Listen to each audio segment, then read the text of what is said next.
인류 문명사에 있어 과거 역사 속에서의 세계화를 설명하고자 한다. 마르코 폴로는 1295년 베네치아에 돌아왔을 때 자신이 중국에 도착했다고 하였다. 중국의 모든 것이 그를 감탄시키며 그중 가장 놀라운 것은 중국의 산업이었다고 했다. 그가 몰랐던 중국 산업에 세 가지 중요한 포인트가 있다. 첫째, 사회발전 지수에서 동양의 5위는 1100년대 12점 차이에서 1500년에는 6점 차이로 차츰 줄어들고 있었다는 것이다. 둘째, 동양의 제철업자와 재벌업자들이 화석연료의 위력을 촉진시키면 산업혁명을 시작될 것이라는 예상 시나리오는 일어나지 않았다는 것이다. 셋째, 마르코 폴로가 그곳에 있었다는 사실이 유럽이 움직이고 있다는 것을 의미하는 것이다. 1127년 1월 9일 여진족이 송나라를 공격하여 성벽이 공성망치와 폭발하는 폭탄 아래 흔들리고 있었다. 중국 북부 국경지대 성곽의 수비대는 새로운 위협으로 등장한 여진족 금나라의 군사들에게 커다란 쇠화살을 발사했고 불붙은 화약을 던졌다. 여진족의 많은 군사들이 불에 타거나 돌에 깔리고 화살에 죽어갔지만 시신을 거두고 재결합하여 공격했다. 너무도 빨리 되돌아온 공성탑의 삐걱거리는 소리는 놈과 밭속에서 약하게 들려왔다. 수많은 화살이 허공을 갈랐다. 카이펌은 함락되고 약탈과 강간, 사륙이 일어났다. 이 카이펌 함락은 송나라가 자초한 회였는데 끝없는 전쟁으로 송나라에 지속적인 재정적 출혈을 가져왔다. 그 결과 1115년 만주에 야인 여진이 거란족과의 화친 도움을 제공했을 때 송나라 휘종은 이를 수락하게 된다. 이에 여진족을 지지함으로써 처음에는 거란족을 그 다음에는 자기 자신을 집어삼킬 괴물을 만들어낸 것이다. 크게 줄어든 영토를 다스리는 송나라의 국경은 1141년이 되어서야 여진족과 송나라의 국경은 안정이 되었다. 카이펑 함락과 그에 따른 북부와 남부 사이 무역의 감소는 12세기 사회발전이 거의 증가하지 않았다는 것을 의미한다. 하지만 집회, 화석연료, 상품 생산은 계속 성장하였으며 모든 것을 바꾼 사람은 태무진으로 두려움을 모르는 지도자라고 불리는 칭키즈칸이다. 최악의 파탄 가정 출신으로 자란 칭키즈칸은 부분적으로는 중국에 대한 두려움과 부분적으로는 중국의 부에 대한 탐욕에 자극받아 움직였다. 이 동기에 따라 북부의 금나라를 침략했고 거기서 얻은 전리품으로 다른 몽골 족장을 휘하에 두고 자신을 따르도록 만들었다. 칭키즈칸은 도시 거주 기술자들을 자신의 기병 군대에 접목하는 법을 터득해서 어느 요새든지 쉽게 공략할 수 있었다. 1215년 그는 베이징이 한 달 동안 불타도록 방치한 채 90개가 넘는 도시를 파괴했다. 그러나 1227년 칭키즈칸이 사망하고 그의 아들 오고타이가 데칼의 즉위를 계승했지만 칭키즈칸의 손자들은 즉시 누가 오고타이를 계승할 것인지를 두고 다툼이 시작되었다. 오고타이가 중국을 정복하게 내버려두면 그의 수중에 너무 많은 권력이 집중되고 후계 구도에서 그의 아들이 훨씬 유리해질 것이라는 이들은 일부 몽골의 소부족장들을 압박해 중국 대신 먼 서쪽의 대규모 원전을 지지하게 만들었다. 1237년 그들은 뜻을 잃었고 몽골 군대의 주력은 서쪽으로 급선회했다. 몽골 경계와 그의 사망부터 1294년까지 그의 아들과 손자들의 전쟁으로 몽골 제국은 크게 확장된다. 1241년 12월 11일 오고타이가 사망했을 때 몽골족은 현명하게도 더 부유한 무슬림 핵심부를 표적으로 삼았다. 1258년 몽골족이 바그다드 성벽을 무너뜨리는 소요시간은 2주 밖에 걸리지 않았다고 한다. 어느 이집트 군대가 마침내 1260년 갈릴리 해안에서 몽골족의 발길을 멈춰 세웠지만 그 무렵이면 그들의 약탈과 파괴는 이미 2세기에 걸친 이란, 이라크, 시리아를 포함한 구무슬림 신장부의 경제적 소퇴에 확실한 마침표를 찍었다.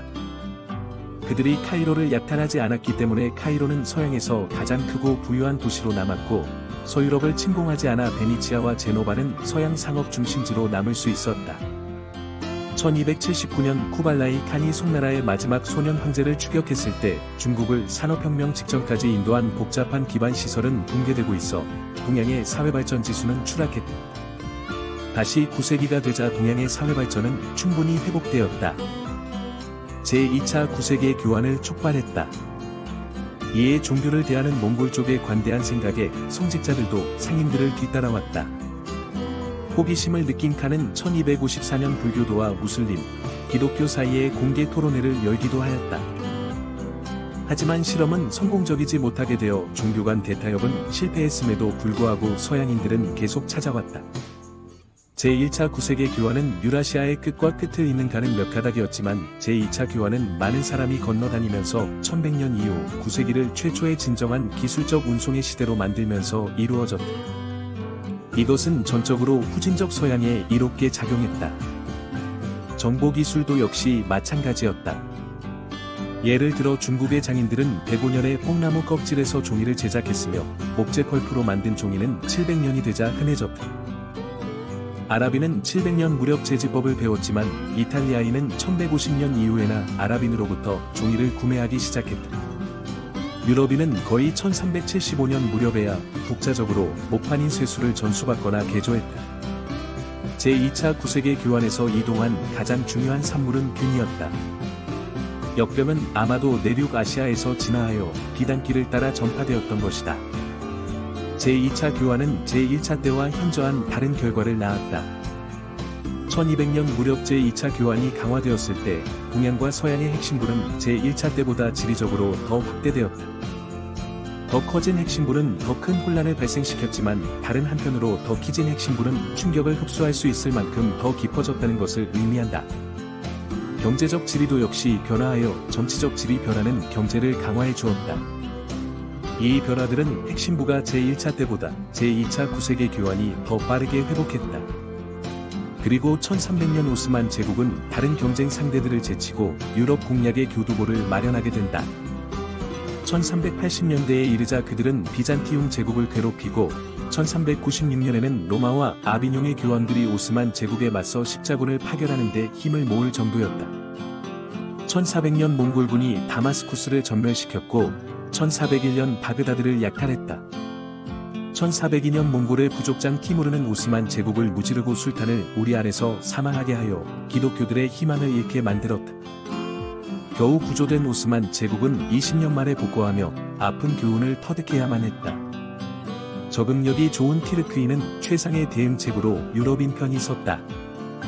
이탈리아인은 공성기술자로 고용하고 기독교 노예 소년들을 정예 보명군단으로 훈련시키고 포수를 모집한 오스만 제국은 다시 움직이기 시작했다. 1453년 티르크인은 실력이 뛰어난 한 헝가리 포수를 고용했다. 그 포수는 무쇠 대표를 만들어 가장 강력한 요새인 이슬람 세력의 주요 장애물인 콘스탄티노플의 성벽을 무너뜨린다.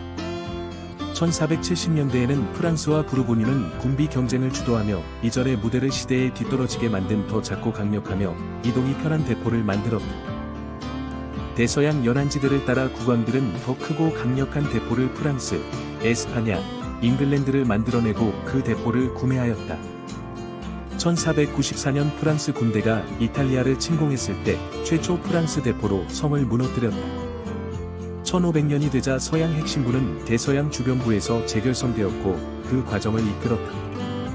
이렇게 전쟁이 서양 국가들을 서로 연결하게 하였다. 반면에 동양 핵심부는 중국의 오랜 중심부로부터 재결성되었고 궁극적으로 상업과 외교가 그 과정을 주도하였다. 상업은 확대된 동양 핵심부를 상호 연결하고 있었다. 중앙 아메리카의 테네치티틀란이 약탈당했고 전쟁을 하였다. 그러나 그 주체는 명나라의 정화가 아닌 에르난 코르테스이다. 그것도 1431년이 아닌 1551년에 일어났다. 그 치명적인 세균도 아시아가 아닌 유럽에서 들어온 것이다. 만약 정화가 실제로 아메리카 대륙을 발견했다면 멕시코는 에스파냐 제국의 것이 아니라 명나라의 제국이었을 것이고 오늘날 세계의 모습이 많이 달랐을 것이다. 아메리카는 대서양이 아니라 태평양 경제에 묶여있을지도 모르며 신세계에서 가져온 자원이 서양이 아니라 동양의 산업혁명의 기름을 부었을 수도 있다. 루터가 발모럴 성에 오는 대신 엘버트가 베이징에 오게 되었을지도 모른다. 결론은 서양이 지배하는 것이 아닌 동양 즉 중국이 지배하고 있을 수도 있다는 것이다. 그렇다면 왜 사건은 지금을 있게 한 역사대로 일어났을까? 선장들이 원했던 명나라의 배들이라면 확실히 아메리카 대륙에 갔었을 것이다. 실제로 정화시대의 정크선을 그대로 복제한 배는 1955년 중국에서 캘리포니아 항해에 성공했다. 2009년에는 또 다른 배 타이핑 공주호는 한 화물선이 들어받기 전에 타이완에서 샌프란시스코 간 왕복항해 완주 32km를 남기고 있었다. 만약 이 함대들이 해낼 수 있다면 정화의 배라고 못할 이유가 있을까? 가장 그럴싸한 이유는 15세기 중국 황제들이 배를 파견하는 데 흥미를 잃은 것이다. 반면에 당시 유럽 국왕들은 항해를 지속하는 데 많은 관심을 두었다는 것이 오늘날 같은 결과로 이어졌다고 볼 수 있다. 1424년 양락제가 죽었을 때 그의 후계자들은 장거리 항해를 금지하였고 결과적으로 인도양의 제후들은 조공을 중단하며 1431년 선덕제는 정화를 다시 페르시아만으로 보낸다. 하지만 그의 후계자 정통제는 다시금 정책을 뒤집는다. 1436년 조정은 더 많은 장인을 보내달라고 하는 난징의 조선소에 거듭된 지원 요청을 묵살한다. 1500년대에 들어서 오랜 기간 방치된 함대들은 제9실이 불가능해져 항해를 원한다 하더라도 어떤 황제도 항해를 재연 불가능한 상황에 이르렀다. 하지만 유라시아의 반대편 끝에서는 국왕들이 전반대로 행동하고 있었다. 포르투갈의 항해왕 애니크는 탐험계획에 모든 자원을 쏟아부었고 1420년 마데이라 지도를 발견하자마자 포르투산투 섬의 토끼를 풀어 숲을 없애고 불을 질러 생태계를 파괴하였다. 이 과정에서 유럽인들은 그슬린 신세계 땅에서 사탕수수가 잘 자란다는 것을 알게 되었으며 그래서 애니크는 재분소를 세우고 한 세대 만에 그들은 플랜테이션에서 일할 아프리카 노예를 수입해와서 진행하였다. 15세기 마력 정착자들은 매년 600톤이 넘는 설탕을 수출할 수 있도록 하였다.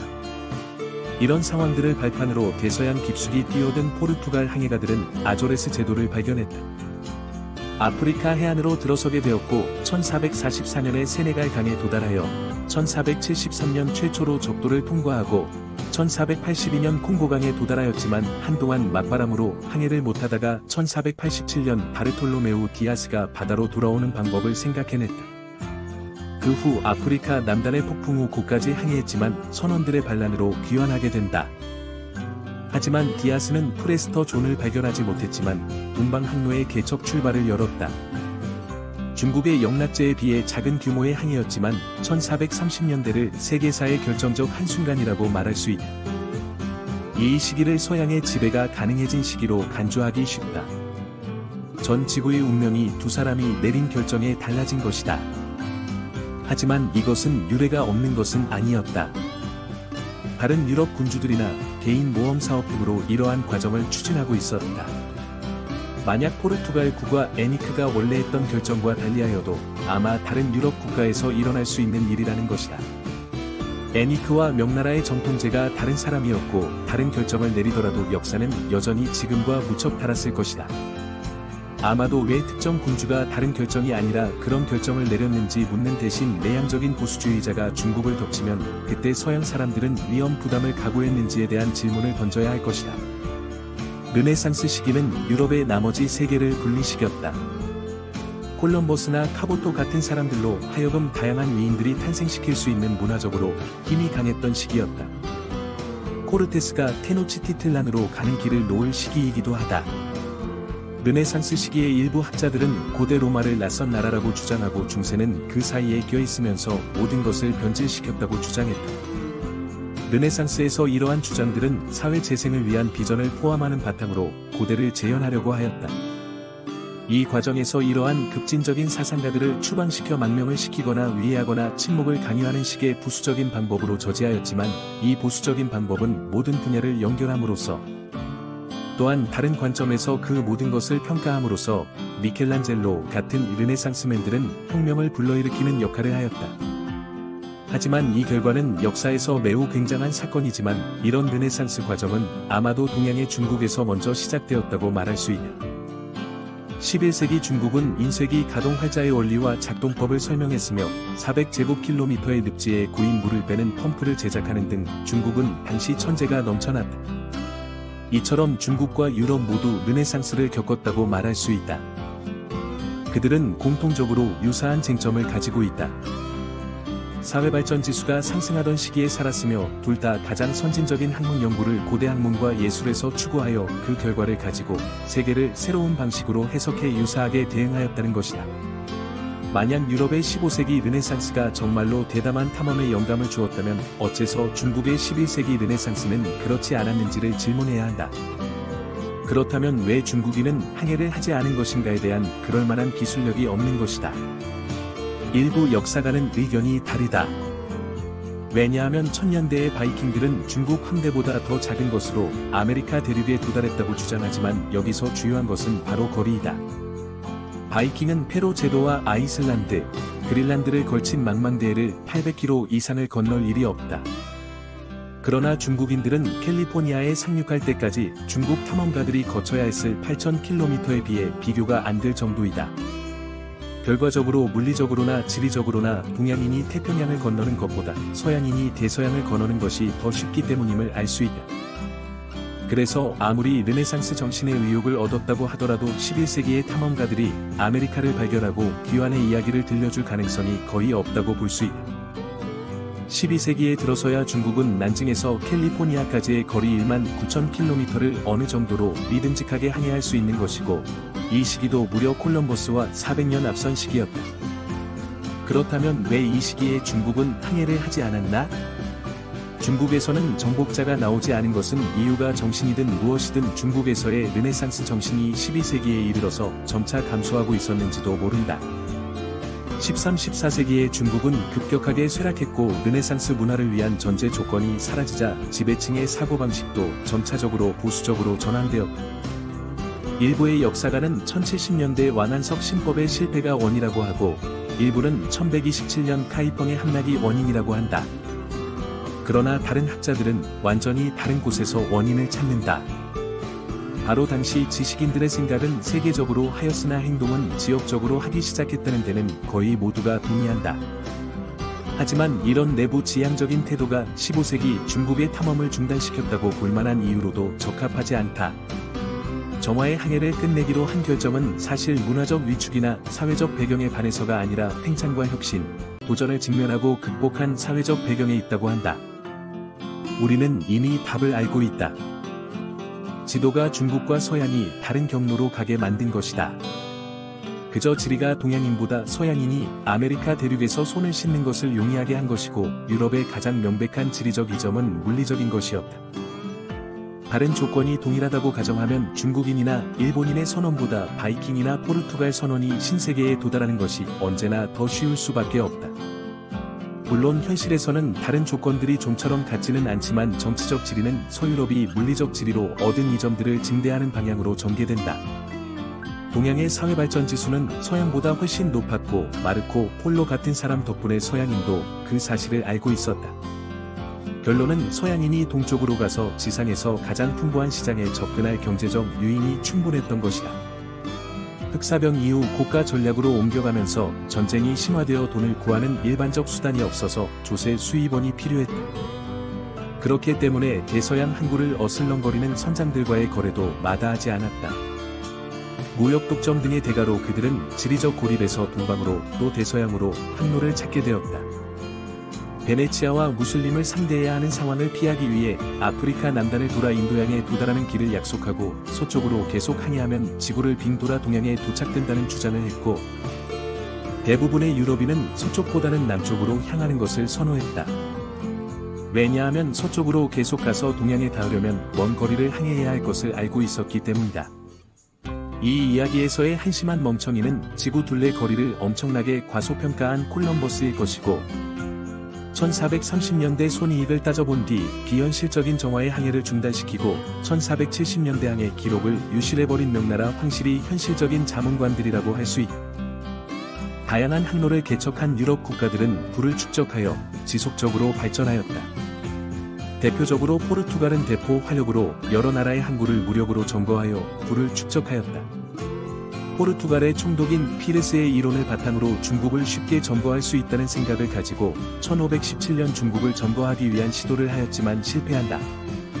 이처럼 그들은 아스텍 문명을 파괴하고 동양의 시작으로 대포를 쏘며 쳐들어왔지만 천자의 관심을 끌려면 그 이상이 필요했으며, 동양의 사회발전 지수는 여전히 서양보다 훨씬 앞서 있어 유럽의 르네상스와 항해가들, 대포에도 불구하고 1521년 서양이 격차를 보여준 것은 거의 없다.